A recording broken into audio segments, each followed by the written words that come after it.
काकी नाका की जो घटना है ये बहुत ही दुर्भाग्यपूर्ण है।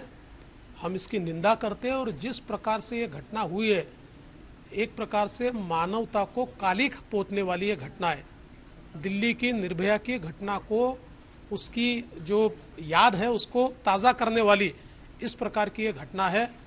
हमारी मांग है कि इसके ऊपर कड़ी कार्रवाई की जाए, तुरंत फास्ट ट्रैक कोर्ट्स तैयार किए जाए, आरोपियों को सजा मिले और हमारे तो मांग ये रहेगी कि ऐसे आरोपियों को सजा देना तो कोर्ट का काम है पर उनको फांसी की सजा ही होनी चाहिए।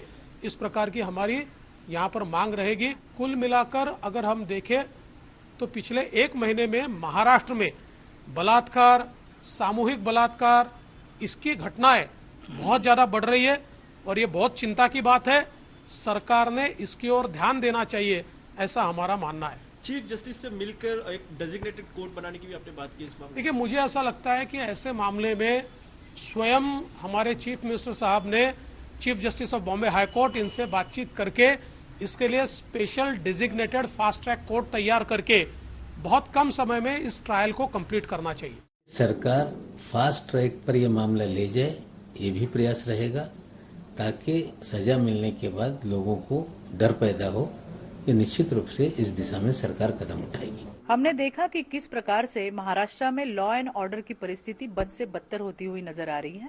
2 दिन पहले ही पूना में 13.5 साल की बच्ची के साथ 14 लोगों ने सामूहिक बलात्कार किया। कल ही 6 साल की बच्ची के साथ एक रिक्शा वाला ने अत्याचार किया। हम देख रहे हैं कि बम्बई में साकीनाका इलाके में 30 साल की एक महिला के साथ बलात्कार किया गया। जिस प्रकार से निर्भया के केस में, दिल्ली के निर्भया की केस में जिस प्रकार का वाकया हुआ था, उसी प्रकार की इंजरी जो है इस महिला के साथ भी हुई है। एक आरोपी को उन्होंने जरूर गिरफ्तार किया है, पर ये सारी बातें सुनने के बाद मुझे ऐसे लगता है कि यहाँ पे एक आरोपी नहीं होगा, ये गैंगरेप का मामला हो सकता है।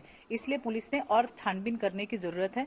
हम देख रहे हैं कि किस प्रकार से आए दिन महिला और बच्चियों के ऊपर के अत्याचार महाराष्ट्र में दिन ब दिन बढ़ते हुए नजर आ रहे हैं।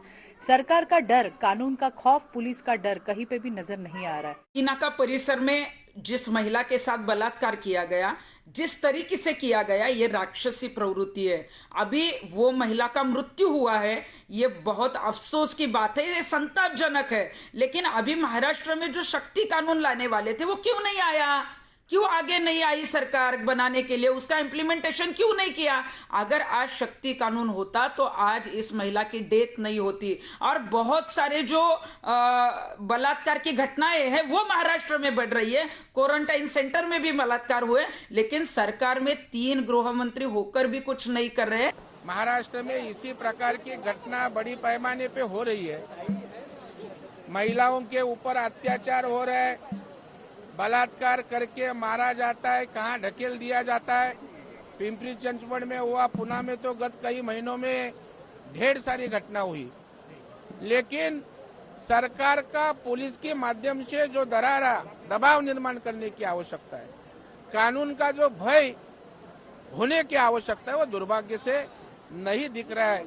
और इसलिए इसी तरह की घटना बार बार घट रही है। और मैं तो बोलता है इसके लिए सरकार ने प्रायश्चित्त लेना चाहिए। यह सरकार की जिम्मेदारी है।